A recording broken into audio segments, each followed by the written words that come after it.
Sudah ngaji kepada jenengan 30 tahun, tapi kok jenengan jadi wali. Teman-teman saya sebagian sudah jadi wali, kok saya nggak jadi wali.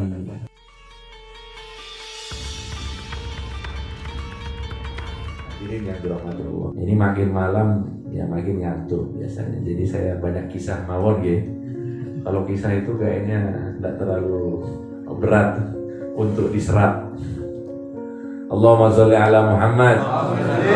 Kaitannya dengan kesombongan. Bagaimana cara ulama kita itu menghadapi dan mengatasi kesombongan supaya tidak masuk ke dalam hati. Satu peristiwa yaitu yang terjadi kepada salah seorang wali Allah namanya Abu Yazid Al-Bustami. Satu ketika pernah, ini beberapa hikayat menyebutkan, beliau itu kan asal kampung halamannya itu di Mesir, tapi beliau itu menjadi ulama yang terkenal di luar Mesir, di luar negeri. Makanya saat beliau pulang ke Mesir, wah, masyarakat Mesir itu sudah menyambut beliau dengan sangat luar biasa. Ya sama, kalau ya dalam dunia sepak bola itu Muhammad Salah. Muhammad Salah itu kan jadi kebanggaan orang Mesir. Coba kalau Muhammad Salah pulang ke Mesir itu, wah, satu Mesir bangga. Begitu juga ada seorang ulama yang tersohor di seluruh negeri, namanya Abu Yazid Al-Bustami, asal dari Mesir. Pasti orang-orang Mesir itu bangga, senang. Saat Abu Yazid Al-Bustami ini pulang ke Mesir, disambut oleh Al-Badru. Pokoknya sambutan luar biasa. Dan saat itu lagi siang hari bulan Ramadan. Beliau lihat ini sambutan luar biasa seperti ini. Beliau disambut dengan begitu hangat. Apa yang beliau lakukan? Diambil roti, dimakan, hadirin. Ini tengah hari Ramadan ini. Tengah hari bulan Ramadan, ini roti dimakan. Padahal yang mereka sambut ini seorang ulama, seorang wali Allah Subhanahu wa ta'ala. Bisa dibayangkan ini. Langsung bubar orang-orang. Wah, wali apa ini? Siang hari kok makan, akhirnya tidak jadi disambut. Ya, dalam riwayat lain beliau itu cuma masukkan roti tapi tidak dimakan. Cuma dimasukkan aja. Supaya apa? Supaya orang-orang itu pandangannya terhadap beliau biasa saja gitu. Itu Abu Yazid Al-Bustami, termasuk wali yang tidak mau seumur hidupnya tangannya dicium. Abu Yazid Al-Bustami ya, dengan alasan tertentu pastinya.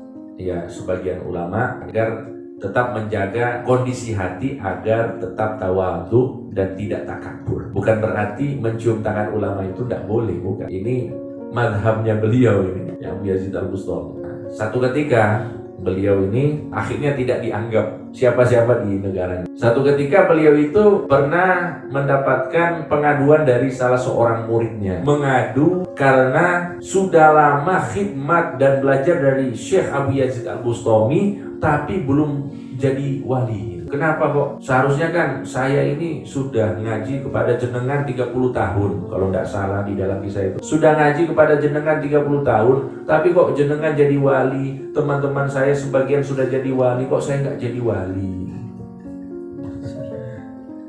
Jadi semuanya kok istilahnya ini. Seharusnya kalau hitung-hitungannya saya sudah jadi wali.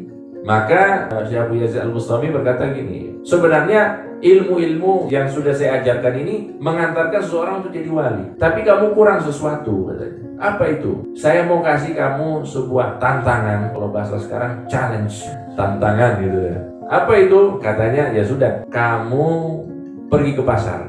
Tapi kamu jangan pakai baju santri ini, jangan pakai baju ulama. Kamu pakai baju yang lain. Apa bajunya? Bajunya compang-camping, penuh dengan sobek-sobekan lah. Wah, bajunya compang-camping. Terus ambil tas. Terus di dalam tas itu isi permen ataupun roti-roti. Isi permen dan roti-roti. Sudah? Setelah itu kamu pergi ke pasar. Dan setiap kali kamu ketemu dengan orang, minta orang tersebut untuk mengejek kamu atau bahkan menampar kamu. Kalau misalnya mereka ada yang menghina kamu, ada yang menertawakan kamu, ada yang menampar kamu, ambil roti itu, ambil permen itu, dikasih sama orang itu. Jadi kira-kira kalau ada orang seperti ini, kita lihatnya ini orangnya ini apa? Orang waras atau orang gila ini? Kalau seperti itu penampakannya, jadi pakai baju compang-camping, bawa tas dilingkar di lehernya. Kalau ketemu orang yang hina itu dikasih sesuatu. Maka kata muridnya apa? Subhanallah. Muridnya bilang apa? Subhanallah, subhanallah itu maha suci Allah. Dijawab oleh Syekh Abu Yazid Al-Bustami, kamu bukan mensucikan Allah, tapi kamu mensucikan diri kamu sendiri, hanya memakai kata subhanallah, tapi yang disucikan adalah dirinya sendiri, bukan mensucikan Allah. Inilah yang jadi masalah kamu. Kenapa kamu tidak menjadi walinya Allah Subhanahu wa ta'ala? Karena kamu melihat dirimu dan kamu melihat ilmumu, kamu melihat amalanmu, tapi kamu tidak pernah melihat Allah Subhanahu wa ta'ala. Jadi betapa banyak hadirin yang dirahmati Allah, kita itu terhijab dengan kebaikan-kebaikan kita.